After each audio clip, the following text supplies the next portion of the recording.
Oke, pada kesempatan kali ini saya akan mencoba mereview buku karyanya Teh Qonita, Seni Tinggal di Bumi. Untuk teman-teman semua yang penasaran dengan bukunya Teh Qonita, Seni Tinggal di Bumi, silakan tonton video ini sampai selesai.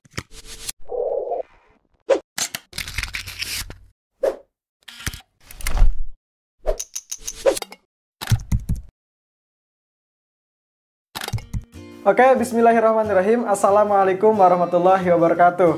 Kembali lagi bersama saya, Dudi Supriyadi, di channel Literasi Anak Negeri. Buat teman-teman semua yang baru gabung, silahkan subscribe Literasi Anak Negeri. Karena di channel Literasi Anak Negeri, teman-teman akan mendapatkan review-review buku menarik dari saya. Oke, lanjut saja teman-teman semua. Di sini saya akan mencoba mereview buku karyanya Teh Qonita, Seni Tinggal di Bumi. Buku ini adalah buku pertama dari Teh Qonita. Buku keduanya yaitu Nyala Semesta. Teman-teman semua bisa cek juga di channel Literasi Anak Negeri untuk melihat review buku Nyala Semesta karya Teh Qonita juga. Di dalam buku ini ada sekitar 179 halaman dengan ada 6 judul besar, terdiri dari 67 judul tulisan. Di mana dalam buku ini saya akan mencoba mereview beberapa tema besar saja karena terlalu banyak subjudul juga. Yang pertama itu bagaimana puluhan ribu kata dalam buku ini terbentuk. Nah, sekitar tahun 2015 atau 3 tahun sebelum buku ini ditulis sekitar tahun 2018. Teh Qonita membuat satu kesepakatan dengan dirinya sendiri, yaitu dia harus bisa menulis dan berdakwah di media sosial lewat buku bacaannya, yaitu Sirah Nabawiyah. Jadi Teh Qonita menantang dirinya untuk membaca setidaknya 10 halaman setiap hari dan mencoba meringkas intisari dari sirah itu untuk selanjutnya berdakwah di media sosialnya. Tidak hanya itu, Teh Qonita juga menerapkan denda kepada dirinya sendiri, yaitu sekitar 10.000 ketika Teh Qonita tidak bisa atau tidak menulis atau berdakwah di media sosialnya. Menariknya dalam buku ini, Teh Qonita juga bercerita bahwa ketika teman-teman juga suka menulis, teman-teman harus bisa menyambungkan antara diri teman-teman semua dengan Sang Pencipta, yaitu Allah SWT. Ketika Teh Qonita tidak bisa menjalin ikatan dengan Allah SWT, maka inspirasi yang ada di diri Teh Qonita itu tidak bisa langsung tertuangkan gitu. Artinya Teh Qonita merasa tangan-tangannya kaku, gerigi-gerigi otaknya serasa berhenti berputar gitu. Dan setidaknya beliau merasa ada sarang laba-laba di sana. Ketika Teh Qonita merasa hal seperti itu, maka harus ada sesuatu yang diperbaiki di diri Teh Qonita, yaitu menjalin hubungan lebih erat dengan Allah SWT Sang Pencipta. Dengan membaca kalamnya, dengan menghafal surat cintanya, maka sekonyong-konyongnya inspirasi langsung melesat di diri Teh Qonita dan menggedor-gedor inspirasi atau idenya untuk dituangkan di dalam tulisan-tulisan Teh Qonita. Itu di bagaimana puluhan ribu kata ini terbentuk. Sangat luar biasa buku dari Teh Qonita, yaitu subjudul yang ada di sini adalah Gombalisasi Passion. Sangat menarik bagi saya dan juga menjadi salah satu ketukan atau tamparan bagi diri saya pribadi, di mana dalam Gombalisasi Passion ini salah satu subjudul dari bukunya Teh Qonita ini, Seni Tinggal di Bumi, adalah bahwa passion adalah sesuatu yang sedang digandrungi oleh anak muda, antara saya dan juga kalian di sana. Tetapi passion yang tidak mendekatkan diri kita kepada Allah SWT adalah passion yang tidak layak untuk diperjuangkan.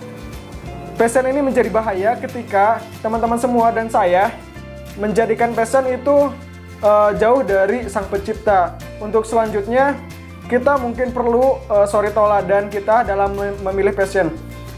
Siapa yang suka berperang di antara desingan pedang, di antara kepulan kaki kuda, berkeringat, terus bercucur darah dan sebagainya, tapi saking passionate-nya Khalid bin Walid, beliau berucap dalam pembaringannya, harusnya saya mati di medan perang bukan di pembaringan.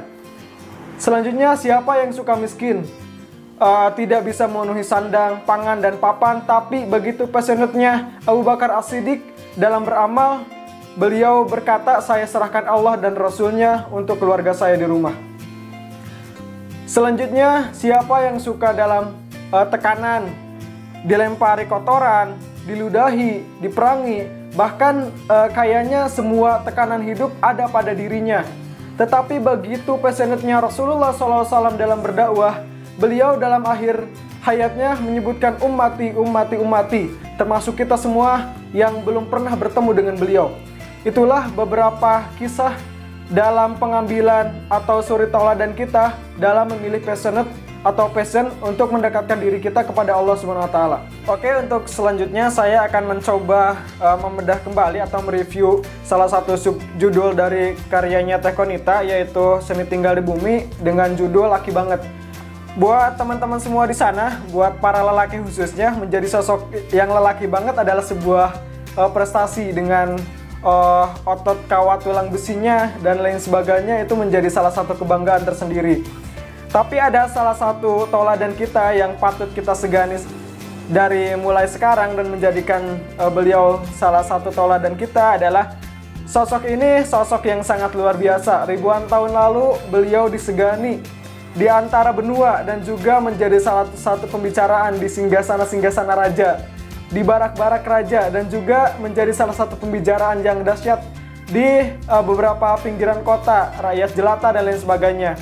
Beliau menjadi salah satu yang sangat luar biasa. Demi mencapai impiannya, beliau menapaki dari mulai menjadi prajurit, menjadi militer, perdana menteri, hingga diangkat menjadi sebagai khalifah di Mesir, menyatukan Mesir dan negeri-negeri lainnya. Duka di tahun 1099 menjadi bekas di mana 70.000 umat Islam dibantai oleh pasukan salib. Tetapi 80 tahun kemudian umat Islam bangkit. Apa yang kita lakukan selaku umat Islam? Apakah kita membalas dendam dengan tewasnya 70.000 umat Islam yang dulunya dibantai oleh pasukan salib? Ternyata tidak. Dengan kepemimpinan yang sangat luar biasa yang patut kita teladani, tidak ada darah yang tumpah sedikit pun.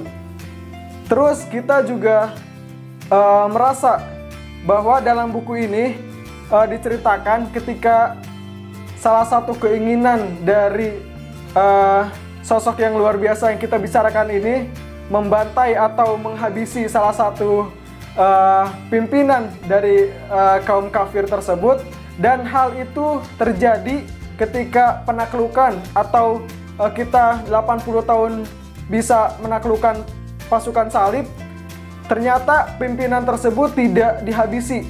Meskipun pimpinan tersebut sudah bertekuk lutut di hadapannya, beliau menyerahkan pedang dan berkata, kalau misalkan kita bisa gitu, kita ayo beradu pedang. Jadi tidak langsung dihabisi seketika. Dan sangat luar biasa, namanya adalah Salahuddin Al-Ayyubi, pembebas Palestina. Siapapun akan geleng-geleng kepala membaca kisahnya dan sambil berucap, laki banget. Oke teman-teman semua, itu dia sedikit review dari saya, karyanya Teh Qonita, bukunya berjudul Seni Tinggal di Bumi. Dan ini salah satu buku yang wajib teman-teman semua baca karena membangkitkan gairah semua dan mudah-mudahan bisa bermanfaat. Alhamdulillahirrahmanirrahim, mudah-mudahan bisa bermanfaat bagi teman-teman semua. Salam literasi, wujudkan Indonesia berliterasi. Assalamualaikum warahmatullahi wabarakatuh.